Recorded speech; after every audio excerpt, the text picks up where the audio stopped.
Elle est douce, d'une beauté délicate et d'une jeunesse sans cesse renouvelée. Eos est la personnification de l'aurore, celle qui pointe le bout de son nez avec les premières couleurs du jour et qui donne au ciel de chaudes nuances. Une femme appréciée de tous qui a tout pour plaire, mais dont l'existence est marquée par des mésaventures sentimentales à cause d'une certaine déesse de l'amour. Bienvenue dans Mythologie grecque décomplexée, installe-toi confortablement et serre-toi un verre. Aujourd'hui, on parle de Eos. Eos est la fille des titans Hyperion et Théia, ce qui en fait la sœur de Sélénée et Hélios, qui sont respectivement les personnifications de la lune et du soleil. Sa mission est simple. Tout comme son frère et sa sœur, elle prend place dans le ciel à un moment précis pour rythmer le cycle des jours. En l'occurrence, elle s'élève au-dessus de la terre chaque matin, son char tracté par 2 chevaux, Lampos et Phaéton. Attention, ne confondons pas ce Phaéton avec le fils du soleil qui porte le même nom. Ces chevaux caractérisés par leur rapidité illustrent la fugacité de l'aube, un instant de douce lueur colorée vite remplacé par le bleu éclatant du soleil. Eos sert donc de transition entre la nuit et le jour. Une fois que Sélénée termine sa course nocturne, éclairant la terre de sa lumière argentée, Eos monte sur son char et teinte le ciel d'un dégradé rose-orangé, un phénomène qui lui vaut le surnom de Eos aux doigts roses. Ce superbe changement de couleur annonce l'arrivée de Hélios qui, lui, surplombe l'univers toute la journée en répandant ses imposants rayons dorés. Ce rôle qui marque le début de chaque nouvelle journée fait de la déesse un symbole de renouveau et d'espoir continu, ainsi que de réconfort puisqu'elle réchauffe délicatement la fraîcheur nocturne grâce à sa lumière matinale. Son époux est le titan Astréos, avec qui elle donne naissance au vent et à des corps célestes. Hésiode nous raconte dans sa Théogonie que, à Astréos, Aurore enfanta les vents au cœur violent, Zéphyr qui éclaircit le ciel, Borée à la course rapide, Notos enfin, naquirent de l'amour de la déesse entre les bras du dieu. Notons ici que 3 dieux des vents sont nommés. En fait, on place aussi dans cette fratrie un 4e vent, Euros. Ces 4 vents soufflent chacun dans une direction distincte. Zéphyr est le vent de l'ouest, Borée celui du nord, Notos celui du sud et Euros celui de l'est. Hésiode rajoute ensuite « Et, après les vents, déesse de l'aube, elle enfantait l'étoile du matin et les astres étincelants dont se couronne le ciel. » Cela nous donne une jolie famille et tout va bien dans la vie d'Eos, jusqu'à ce qu'elle croise le chemin d'Aphrodite. Étant un symbole de beauté et de jeunesse sans cesse renouvelée, la personnification de l'aurore attise la convoitise d'Arès, le dieu de la guerre. Après une courte période de flirt, celui-ci l'invite dans sa couche afin de profiter des petits plaisirs de la vie à l'abri des regards indiscrets. Sauf qu'Aphrodite apprend ce qu'il se passe. Bien que ce soit elle-même une grosse tchouin, elle est furieuse de découvrir son amant avec une autre femme. Suivant la tradition purement aphroditienne qui consiste à punir une personne plutôt qu'une autre selon une logique ma foi questionnable, elle se tourne vers Eos et lui jette une malédiction à la figure. Dès ce jour, la pauvre est condamnée à tomber amoureuse d'hommes mortels et donc à perdre encore et encore ses partenaires. Cela commence par Orion, un homme d'une taille immense, excellent chasseur et poteau d'Artémis. Il existe beaucoup de versions concernant la façon dont Orion trouve la mort, et 2 d'entre elles font entrer en scène Eos. La première nous est contée par Homère dans son Odyssée et raconte les événements de la façon suivante. Eos tombe sous le charme du jeune chasseur et l'emmène à Délos, l'île chérie des jumeaux Apollon et Artémis. Là, Artémis le prend sous son aile en fidèle compagnon de chasse. Seulement, la chaste déesse apprend qu'Orion est aimé d'Eos et qu'il se livre régulièrement au terrible péché de l'union sexuelle.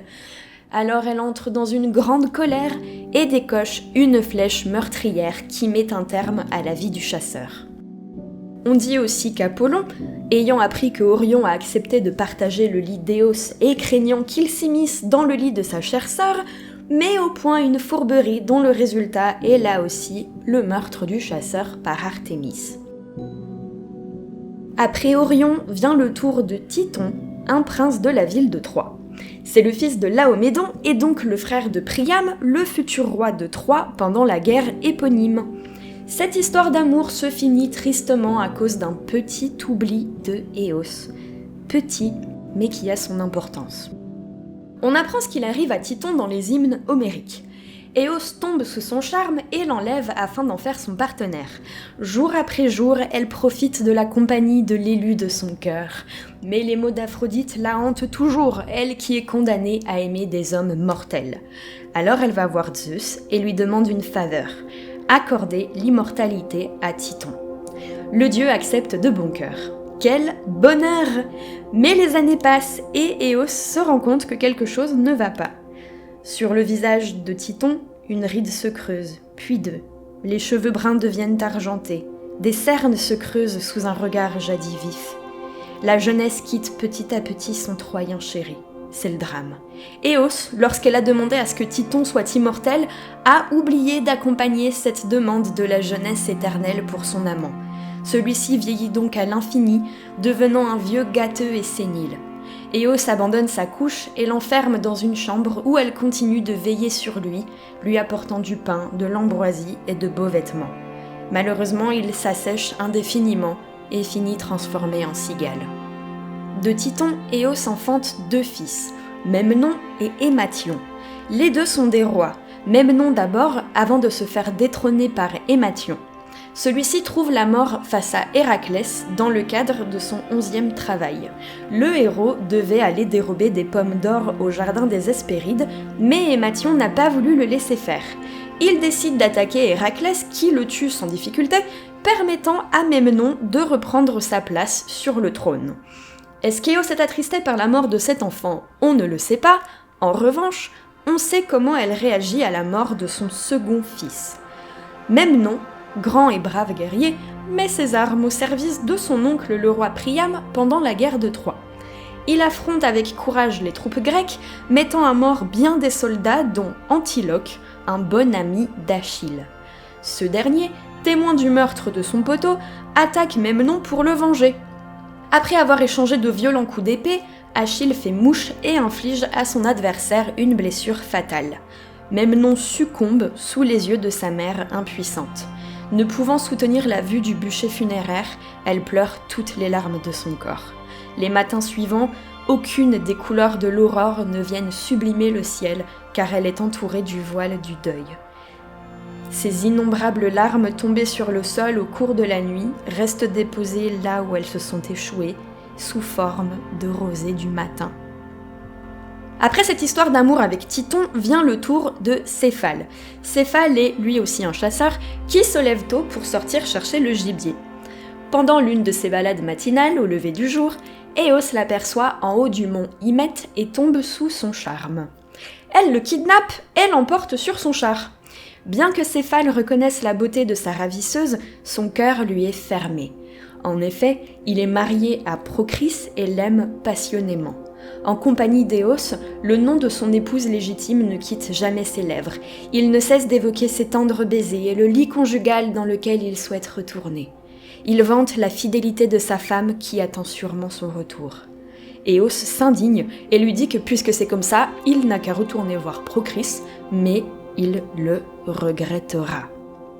Ayant l'autorisation de retourner dans les bras de sa belle, Céphale prend la route. Mais en chemin, un doute le taraude. Et si Procris l'avait trompé et remplacé? Et si c'était pour cela qu'Éos avait prononcé ces dernières paroles? Céphale veut en avoir le cœur net. Il décide de tester la fidélité de sa femme. Éos, désireuse d'obtenir cet homme rien que pour elle, est d'accord avec cette initiative et change l'apparence de Céphale. Il arrive alors chez lui méconnaissable. Il drague sa femme qui se refuse à lui encore et encore jusqu'à finir par hésiter. Céphale se révèle alors à elle et lui fait comprendre qu'elle vient de le trahir avec nul autre que lui-même. Procris s'enfuit, mais quelques péripéties plus tard revient et apprend que son mari appelle souvent l'aurore chaque matin. Elle tente de le surprendre en pleine tromperie dans la forêt, mais il la confond avec un animal et la tue par accident. Inconsolable et incapable de se pardonner, Céphale se donne la mort, laissant Éos derrière lui. Elle tombe ensuite amoureuse d'un prince nommé Clitos, qu'elle kidnappe, encore, et qui, inévitablement, a fini par mourir. S'ensuit Ganymède, qu'Éos kidnappe, encore, et qu'elle perd parce qu'il a tapé dans l'œil de Zeus qui le kidnappe, à son tour, pour le garder auprès de lui, laissant Éos ravaler son seum. Et la liste d'amants s'arrête là, et nous n'avons pas plus d'histoire de Éos. Donc on va s'arrêter là!